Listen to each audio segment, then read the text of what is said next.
when your mind becomes your worst enemy. Do you ever find yourself lying awake at 3 a.m., your heart racing over things that haven't even happened yet? Maybe it's that presentation next week, or wondering if your relationship is falling apart, or that nagging voice telling you you're not good enough, successful enough, loved enough. You're not alone. Millions of people are trapped in this cycle, living in constant anxiety about a future that exists only in their heads. We've been told that fear is natural, that worry shows we care, that being prepared for the worst is just being responsible. But what if I told you that most of your fear isn't protecting you at all? It's actually stealing your life. Here's what nobody talks about. The fear you feel about losing your job, your health failing, your kids getting hurt, or dying alone. None of these fears are actually about those things. They're about something much more fundamental happening inside your mind right now. The truth is, fear isn't coming from the world around you. It's being manufactured by an ancient survival mechanism in your brain that's gone haywire in our modern world. And once you understand how this mechanism works, you can finally break free from it. This isn't about positive thinking or pushing through. This is about seeing the actual source of fear so clearly that it loses its grip on you naturally, like turning on a light in a dark room. The hidden factory of fear. Here's something that might blow your mind. Fear doesn't exist in the present moment. I know that sounds crazy, but stay with me. Think about the last time you were genuinely terrified. Were you afraid of what was happening right then? Or were you afraid of what might happen next? Fear is always about time, either reliving past trauma or imagining future disasters. Your mind is constantly running scenarios. What if I get fired? What if she leaves me? What if I end up alone? But here's the kicker. None of these scenarios are real. They're movies playing in your head. Your brain doesn't know the difference between a real tiger and an imagined one. When you think about getting fired, your body responds as if you're already unemployed and homeless.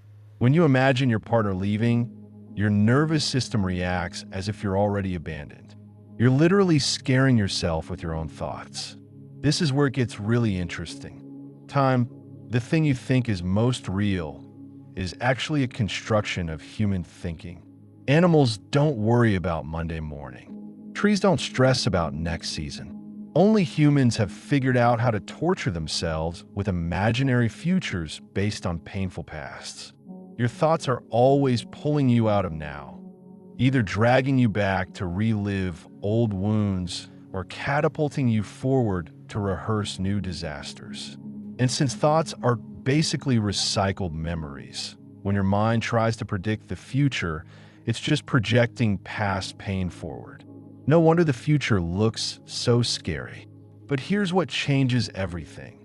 When you really look at what's happening right now, not what might happen, not what had happened, but what's actually occurring in this moment, there's usually no real danger. There's just you breathing, reading these words alive and aware. The fear you feel is real, but what you're afraid of is almost always an illusion created by thinking. It's like being afraid of your own shadow. Once you see that the shadow isn't real, it can't hurt you anymore. Most people try to fight fear or think their way out of it. But you can't solve a thinking problem with more thinking. You can't use the mind to fix what the mind is creating. The solution isn't in your head. It's in stepping back and seeing how your head works. When you truly understand that thoughts create time, time creates fear, and both are just mental constructions, something shifts. You realize you're not your thoughts. You're not your fears. You're the awareness watching it all happen. And that awareness? It's never been afraid of anything. Practical breakthrough program. Week 1. Catching fear in the act.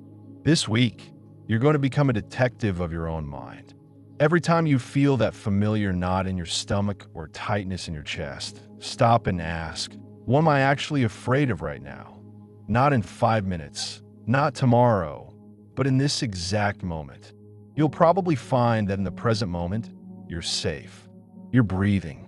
You have a roof over your head. Your heart is beating. The fear is about something that might happen or something you're remembering. Write this down. Right now, I am safe. The fear is about a story in my head. Do this every single day. When you're worried about money, notice that right now you have enough to get through today.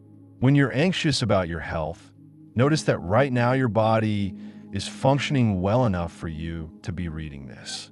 When you're scared about relationships, notice that right now you're okay on your own. This isn't about being naive or unprepared. It's about distinguishing between real, present moment danger, which requires action, and imaginary, future-based fear, which only requires recognition. Week 2, seeing through the time trap. Now you're going to go deeper. Set aside 15 minutes each morning to sit quietly and watch your thoughts. Don't try to stop them or change them. Just observe them like you're watching a movie. Notice how your thoughts constantly jump between past and future. I should have said, what if tomorrow? I remember when. I hope that. See how rarely your thoughts are actually about right now. When a thought about the past comes up, remind yourself, that's just a memory. It's not happening now. When a thought about the future appears, say, that's just imagination. It's not real yet. Keep bringing yourself back to what's actually here. Your breathing, the feeling of sitting, the sound around you. You'll start to see that past and future are just concepts. They're useful for planning and learning, but they're not where life actually happens. Life only happens now. And in the now, there's no fear. There's just what is. Week 3, welcoming fear without fighting. This is where most people get it wrong. They try to get rid of fear, push it away, or overcome it. But fighting fear just creates more fear. It's like trying to calm down by yelling at yourself to calm down. Instead, when fear shows up, try something radical. Welcome it. Say, hello, fear. I see you. You're trying to protect me from something that might not even happen. Thank you for caring, but I'm okay right now. Feel where the fear lives in your body. Maybe it's a tight chest, clenched jaw, or churning stomach. Instead of tensing up against these sensations, breathe into them. Imagine your breath is like a gentle hand soothing a frightened child. Fear is just energy moving through your system. When you stop resisting it, it moves through and dissolves naturally. It's like clouds passing through the sky. If you don't try to hold on to them or push them away, they just drift by. Week 4, discovering who you really are. This final week is about the most important recognition of all. You are not your fear. You're not your thoughts. You are not even your emotions. You are the awareness that experiences all of these things. When fear arises, instead of getting caught up in it, step back and ask, who is aware of this fear? Don't think about the answer.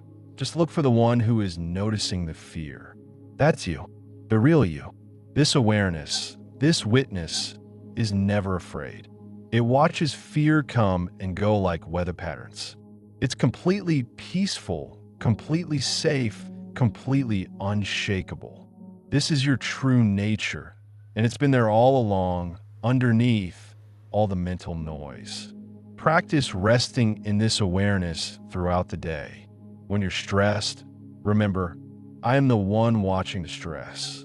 When you're worried, remind yourself, I am the awareness observing the worry. This isn't a mental trick. It's recognizing what's actually true. The bottom line, fear isn't your enemy. It's a confused friend trying to protect you from dangers that mostly don't exist. When you understand how fear is created by the interaction between thoughts and time, you can finally stop being terrorized by your own mind. You don't have to live in constant anxiety about the future. You don't have to be haunted by the past. Right now, in this moment, you are safe. You are whole. You are enough. And that's not just a nice idea. It's the deepest truth about who you are.